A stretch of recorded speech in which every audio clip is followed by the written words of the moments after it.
How to delete or undo a repost on TikTok. Here's a quick and simple method. First, open TikTok on your phone. Now, go to the video you previously reposted. If you accidentally shared it, don't worry, you can remove it anytime. Next, tap on your profile at the bottom right. Here you'll see different tabs, including your posts and saved content. Look for the Repost section, which is usually shown with a circular arrow icon.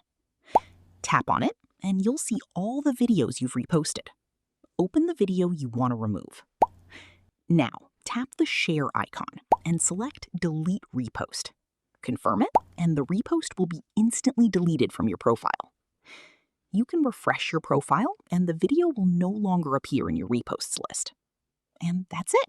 You've successfully deleted a repost on TikTok in just a few seconds. Thanks for watching.